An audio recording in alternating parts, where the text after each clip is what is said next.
What's up, horror gang? It's been a while. Before we start, horror gang, I have an announcement to make. Saya dah pun buka a new channel for horror gaming sahaja, iaitu AS Horror Gaming, di mana saya akan upload balik my gameplay for Outlast. Kita akan main juga Outlast 2, Slender, Pulang, Iblis dan bermacam-macam jenis gaming akan di-upload di AS Horror Gaming channel.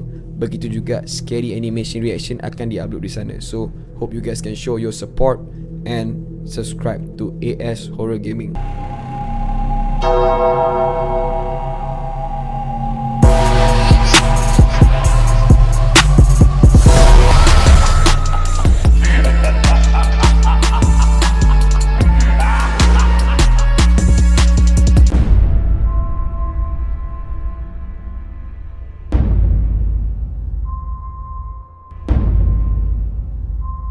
Kisah benar yang berlaku pada diri saya. So saya pun macam, kenapa ni kan? Rasa macam Saya turun, dia punya perasaan takut saya pegang dinding. Gitu, kau kenapa tu? Semalam terjerit-jerit. Aku takut tu dengar kau jerit. Kau okey tak okey tu? Seakan ada benda yang sedang pijak hentak saya.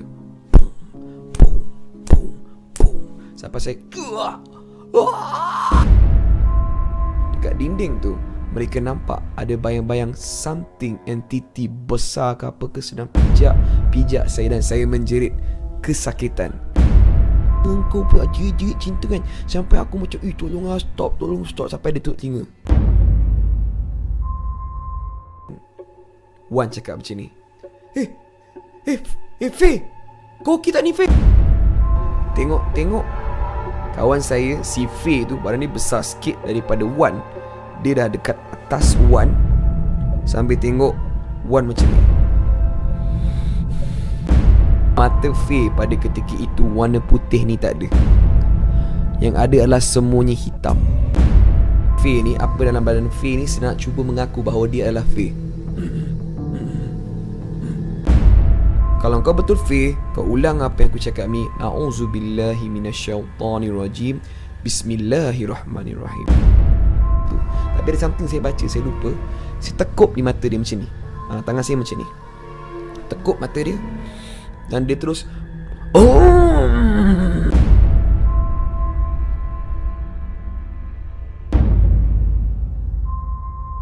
Cerita ni bersambung-sambung tau sebenarnya.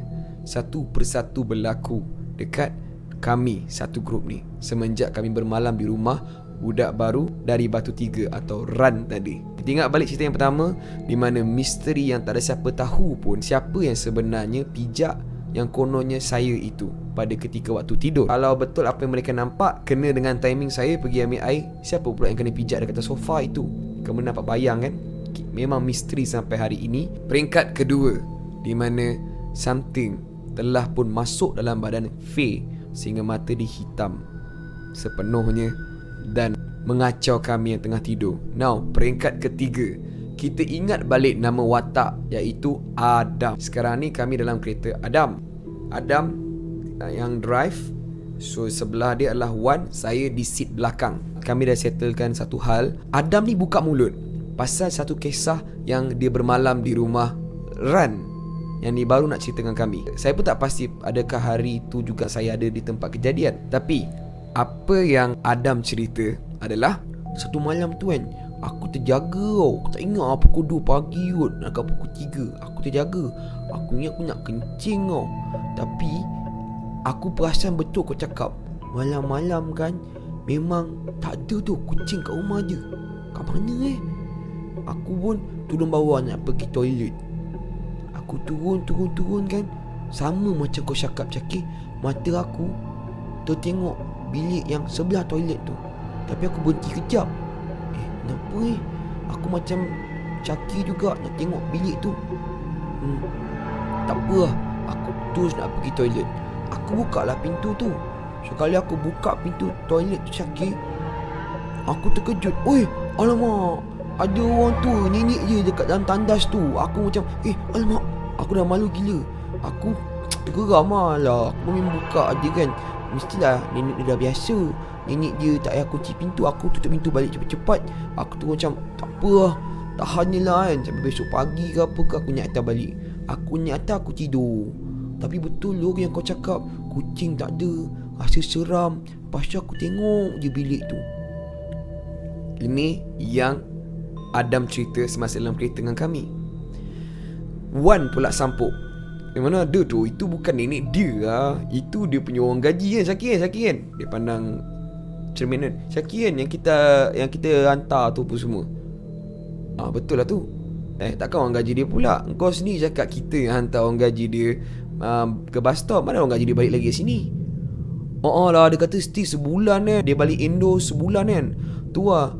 Betul lah tu nenek dia. Kan kita tu saya diam kejap. Kau ingat tak Wan, mula-mula kita sampai rumah Ran ni, nenek dia ada kita jumpa. Wan cakap, yang mana? Alah, nenek dia kan yang nyanyuk tu, yang tak ingat tu, duduk kat tepi tangga tu, duduk tanya-tanya, dia ni siapa. Ingat. Tapi kan nenek dia dah kena hantar balik kampung. So bukan nenek dia, bukan orang gaji dia, mana ada siapa-siapa tu. Terus je Adam, astagfirullahaladzim Syakir, siapa yang aku nampak Syakir? Weh, sumpah Syakir, aku buka aja aku nampak ada orang tua, rambut panjang, warna putih, duduk macam tu. Dia tengah guna tandas tu ke apa, aku nampak dia mencangkung je. Pasal tu lah aku ingat tu nenek dia. Syakir, siapa yang aku nampak Syakir? Astagfirullahaladzim. Kita orang memang dalam kereta pada ketika itu berderau jantung. Yang cakap, weh, ini bukan main-main punya kes ni kan. Satu persatu daripada kami dapat satu kejadian-kejadian misteri yang aneh, yang mistik macam ni. So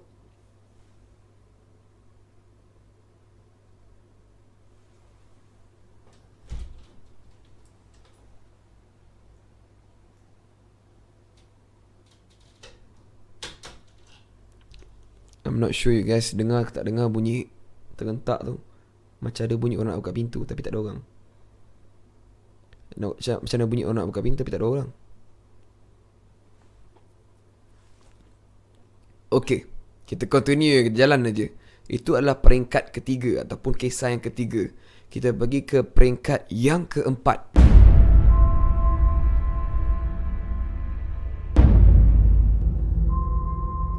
Anyway guys, di peringkat keempat ni lebih kepada cerita-cerita orang kata side. Orang kata tu cerita-cerita sokongan, cerita-cerita selingan, selitan, kejadian-kejadian kecil yang berlaku.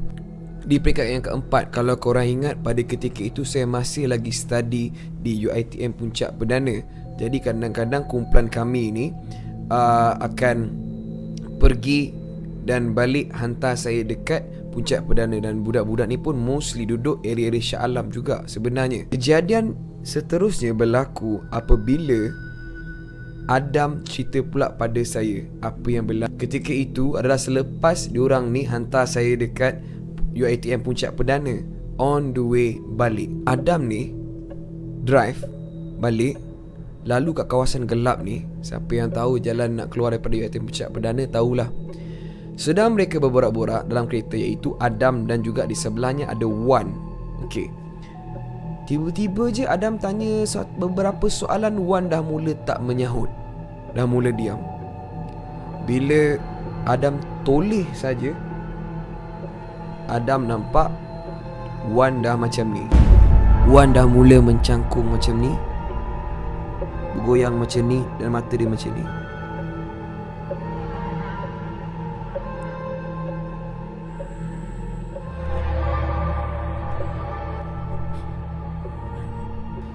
Adam memang sangat panik, tapi dia genggam steering sekuat hati kerana dia risau kalau dalam keadaan takut macam itu dia akan hilang kawalan. Terus Adam cakap, Wan, kau kenapa ni? Wan, Allah, astagfirullahaladzim. Wan, kenapa ni? Wan, jangan. Yang si Wan terus Ni berdasarkan apa yang Adam cerita. Aku tak tahu Syakir masa tu.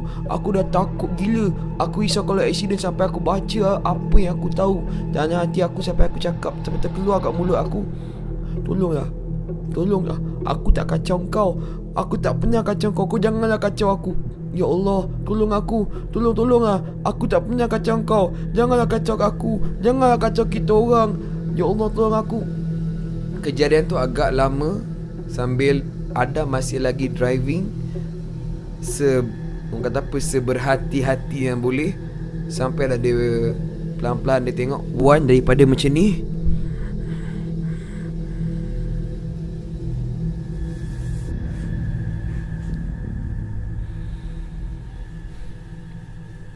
Wan, kau okey tak? Okey, kenapa? Kita kat, sampai sini lah. So kejadian dia, perasan tak seakan pattern yang sama kena dekat Faye tadi, yang merangkak macam tu di atas Wan tadi. Itu masih lagi dalam peringkat keempat dan saya masih teruskan di peringkat keempat. Kisah seterusnya dalam peringkat keempat ini, kami dah mula tak berapa nak berkenan bermalam di rumah Ran. Kami kembalilah praktis dan lepak bermalam di rumah leader kami. Pada waktu petang macam tu, saya mengantuk sebab saya pun masa tu study. Saya ambil seni lakon, menari. Jadi saya letih sikit. Saya terlelap dalam kereta. Saya tak pasti kereta siapa pada ketika itu. Yang saya ingat bila saya bangun, kita orang dah pun park di depan rumah leader kami, iaitu Am. Lalu saya nampak susuk tubuh lah, macam ada orang tengah berborak di atas bumbung kereta macam tu. Berborak. Saya nampak susuk tubuh saja. Kemudian saya nampak Ran senyum macam tu. Lepas tu dia borak balik. Saya pun lelap balik.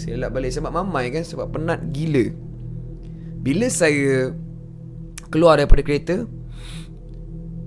saya tengok Ran tak ada pun kat situ. Saya tanya kawan-kawan saya, "Weh, Ran mana?" Kau merepek apa Syakir? Mana ada doh, kita kan kat rumah Am ni. Kau ni tak payahlah cakap, tak, sumpah aku tak tipu. Aku nampak Ran tadi. Ran turun, tengok aku dia sengih. Kau ni Syakir, alamak, petang-petang pun takkan nak jadi. Petang-petang pun takkan macam ni kot. Cakap, manalah aku nak tahu. Aku just nampak apa aku nampak. Aku tahu, aku tanya mana Ran.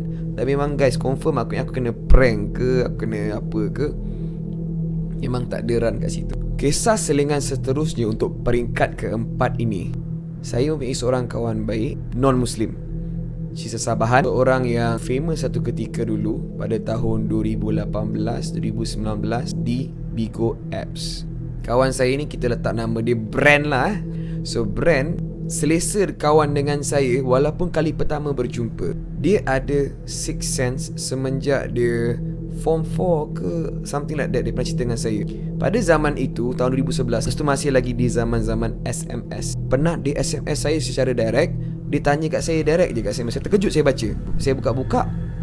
Dia kata, "Syakir, si Ran tu ada saka ke?" Saya terkejut. Begitu direct, tanpa orang kata mukadimah ke apa, terus tanya direct kat saya. Saya terkejut, saya tak jawab. Saya terus tanya dekat leader saya, iaitu Am. Sebab Am ni dulu dia bercinta dengan salah seorang housemate Brand. Saya tanya grup dulu, "Weh, korang siapa cerita tak? Am, kau cerita kat saya siapa tak? Kenapa?" Brand tahu. Saya tak tahu pun benda tu saka atau tidak. Cuma kami tak pernah buka mulut pada sesiapa pun luar daripada circle yang dah sedia tahu. Kita pun nak jaga nama kita orang, nak jaga nama dan perasaan si Ran dan sebagainya. Tak nak cerita apa-apa kan. Benda tu tak penting untuk bagi tahu siapa-siapa. Tapi saya dah confirm bahawa tak ada siapa pun bagi tahu dia. Saya tanya dia, kenapa cakap macam tu? Mana kau tahu? Brand balas balik, nampak di mata dia. Tengok mata pun boleh nampak. Apa yang ada dekat dia tu mau ke saya juga. Dia suka sama saya. Terus saya rasa macam, kalau lah orang luar yang tak apa nak rapat dengan Ran tu pun boleh nampak, apatah lagi kami yang sedang mengalami ni, maka betul lah ada something. Ni peringkat yang keempat apa yang berlaku pada kami semua. So kalau kita throwback balik, yang pertama, misteri siapa yang pijak seorang lagi yang macam saya di sofa. Peringkat kedua, di mana Faye merangkak di atas Wan. Peringkat ketiga, Adam jumpa orang tua yang tak tahu siapa di dalam tandas. Peringkat keempat, kisah-kisah selingan yang berlaku ini. Kemudian peringkat yang finale, peringkat kelima.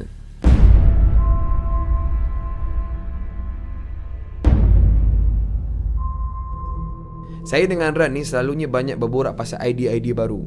So macam kadang-kadang tu macam dia masuk sikit dengan saya masuk sikit dengan dia lah sikit-sikit. Itu sebab kita orang suka fikir idea baru. Kami juga antara yang rapat dengan another kumpulan dance. Kumpulan dance ni pula semuanya bulat-bulat, cabi-cabi yang comel-comel lah orang cakap dan mereka semua adik-beradik yang bulat-bulat ni. Ada yang bukan bulat-bulat adalah orang luar yang join the crew. Dalam grup yang lagi satu ni semua perempuan. Yang bulat-bulat ni semua, ibu dia, kita orang panggil ibu pun, ibu dia memang support je apa anak-anak buat. Selalu ada dekat tempat kita orang praktis ke apa semua. So saya dan Ran memang rapat dengan kumpulan ini dan ibu dia juga. Pernahlah lepak rumah mereka, makan-makan apa semua. Rupanya dalam diam ibu, iaitu ibu kepada kru yang perempuan comel-comel ni tadi, ibu dia sebenarnya bukan orang biasa-biasa. Bila kisah ini dah kerap kali berlaku dan sampai ke telinga ibu ni tadi, sebab apa, Khair tadi yang umur 30-an tadi tu saya kata tu, Khair antara yang rapat juga dengan grup ni. Cerita by cerita dah sampai, rupa-rupanya ibu ni bukan orang yang calang-calang lah, bukan kaleng-kaleng lah orang cakap. Satu malam ibu panggil anak sulung dia duduk depan dia bersila. Rupanya ibu ni walaupun senyum selalu macam tu kan, baik je. Ibu ni bertudung. Tiba-tiba dia memanggil apa sahaja yang dekat rumah Ran tu masuk dan masuk tumpang badan anak sulung dia. Ibu seru apa sahaja yang sebenarnya dekat rumah Ran tu dipanggil-panggil, tarik-tarik dan dimasukkan ke dalam badan anak sulungnya. Dan akhirnya dia pun bangun.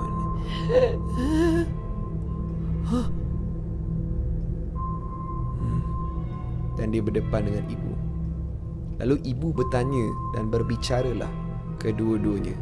Apa yang kami dapat adalah, sebenarnya selama ini yang kalau korang dengar cerita ni betul-betul, yang masuk badan Faye, yang masuk badan Wan, pattern yang sama ini adalah penjaga keluarga di rumah itu. Dia, si Ran ni berketurunan raja. So benda ni dah lama dah dengan keturunan-keturunan dia. So dia ada dalam rumah itu untuk menjaga keturunan ini. Kerana apabila Ran kerap ajak kawan-kawan dia yang circle baru ni datang lepak di rumah, benda tu nak check apakah niat kami datang ke rumah itu. Adakah di kalangan kami ni ada niat yang tak baik, ada nak buat benda-benda yang tak sepatutnya. Kerana itu kalau kita dengar betul-betul cerita ni tadi, si Faye tengok aja. Dia nak tengok siapa ni. Kemudian masuk badan Wan. Kemudian tengok siapa ni. Wallahualam kenapa saya tidak diapa-apakan, dan bila dia bertemu dengan saya itu pun dia berhenti. Wallahualam, saya tak pernah kata saya ada apa-apa yang special. Tapi saya rasa saya glad lah saya tak kena apa-apa, kecuali orang syak yang saya kena pijak dengan sesuatu tu. Itu memang misteri sampai ke hari ini. Lalu benda ni juga memberitahu bahawa di kalangan circle yang selama ini Ran bawa balik ni, tidaklah ada seorang pun yang betul-betul ikhlas dan suka pun berkawan dengan Ran, kecuali salah seorang kawan dia yang bernama Amirul, which is bukan saya. Tapi itu kawan lama dia. Memang kadang-kadang kita lepak dengan dia. Amirul ni pun baik orang dia. Memang berkawan daripada zaman sekolah. Nak dia jadikan cerita? Okay, nak jadikan cerita, si Ran ni semasa kecil sering bermain sorang-sorang. Ibu bapa dia busy.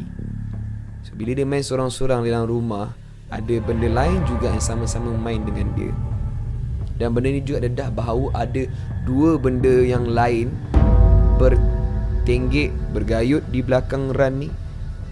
Saya pun tak apa nak ingat, tapi kedua-dua ni nakkan run sebenarnya. So penjaga ni tahu pasal benda ni. Itulah yang terjadi. Bila Ran masa kecil-kecil dulu, dia selalu duduk rumah macam sorang-sorang. Dia selalu biasa dah main sorang-sorang apa semua daripada kecil. So dia pun kadang-kadang tak tahu dengan siapa yang dia sedang bermain. Ada kawannya sama-sama bermain dengan dia dalam rumah. Jadi itu adalah kisah benar daripada saya. Jadi kalau korang rasa-rasa nak tanya siapa Ran tu ke apa, bagi saya tak perlu. Ini sekadar kisah perkongsian, kisah benar untuk segmen kisah seram ini. Terima kasih kepada mereka yang email saya kisah-kisah seram anda. InsyaAllah saya akan baca dan saya akan sampaikan pada viewers semua Horror Gang. Thank you so much guys. Jangan lupa beri feedback korang di ruangan komen, like, share, subscribe. Let's hit 200,000 subscribers by the end of 2021. Who knows? Okay, thank you so much. Dan jangan lupa, saya dah buka channel baru iaitu AS Horror Gaming. Saya akan upload gameplay saya yang bermain game horror dan juga scary animation reaction di sana. Hope you guys can show your support. Horror Gang, subscribe di AS Horror Gaming. Thank you so much guys. God bless you. Stay scared.